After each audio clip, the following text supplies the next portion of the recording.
Day 15. Sister, welcome to Day 15, which marks another benchmark of our 21-day journey. Be sure to do another check-in with your accountability partner on this day to discuss what God has shown you thus far for this challenge and recommit yourself to finishing the last 7 days of this challenge. As we prepare to start this lesson, you might feel a mix of excitement and possibly some unexpected resistance. Keep pressing forward. Anytime there's elevation, there's going to be a level of resistance that we have to press through. Whether you are dealing with distractions at work, church, or family, maybe you're experiencing health challenges or unexpected setbacks that have discouraged you. What I tell you, this is normal. Think back to day 4. The devil is mad that you are taking steps forward towards your ministry. So don't think for 1 second that the enemy is not going to try to discourage you. But in the face of resistance, you continue to persevere, and you have up until this point. Now today, we are focusing on the second phase of the ministry development cycle, which is explained in chapter 4 of your book. This phase is the equipping phase, where we seek to gain knowledge, skills, and resources to help us to implement the plan that God has called us to do. In order for us to be effective in our ministry, it is critical that we equip ourselves both spiritually through God's word and time in prayer, as well as take practical steps to acquire skills and knowledge in our field of interest. Properly equipping ourselves is vitally important, because failure to do so can lead to unintended or even damaging outcomes. For example, if we believe God is calling us to start a Christian counseling ministry, we can't just start counseling people without proper training. Providing bad counsel can bring harm to others. Instead, we need to do our due diligence, researching institutions that can properly train us to effectively journey with people in a way that grows their faith and supports their healing process. Now, I realize you might not be called to be a Christian counselor, but whatever God is calling you to do, you need to learn as much as possible about that subject.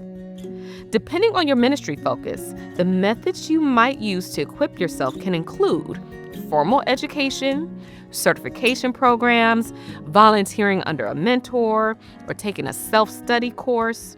Each of our paths are different, so how we will go about equipping ourselves will vary, but we must take this step seriously.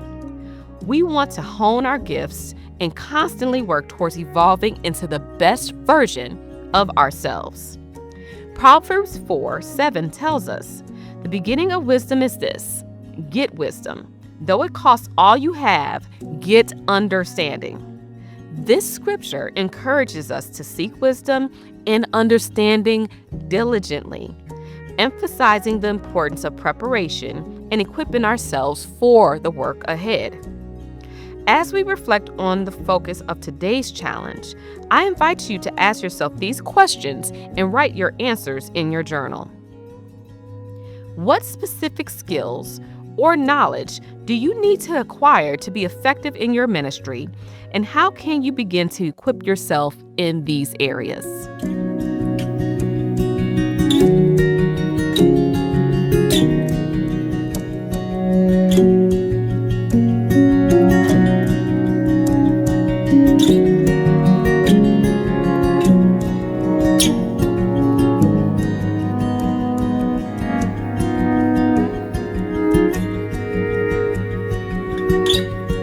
Second question, what do you want to focus on learning or developing first?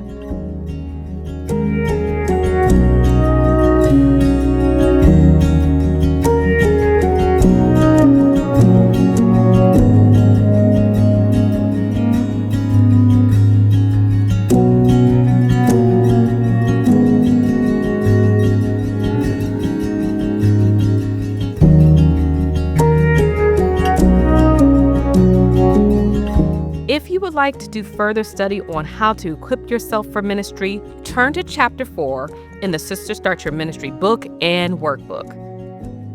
Now, I want you to repeat the following with me as your affirmation of faith. I am committed to equipping myself for the work God has called me to. I will seek knowledge, wisdom, and skills to serve effectively and honor God. Let's say that one more time. I am committed to equipping myself for the work God has called me to. I will seek knowledge, wisdom, and skills to serve effectively and honor God.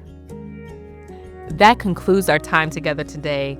Now you go forth in faith, boldness, and confidence, knowing that God is going to equip you with what you need to answer your call to ministry.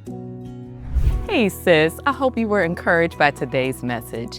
And if you were, I'm inviting you to take your next step of faith by downloading my free Ministry Launch Starter Kit that's going to help you not only start, but grow your ministry. You can get this kit at sisterstartyourministry.com. Again, that is sisterstartyourministry.com.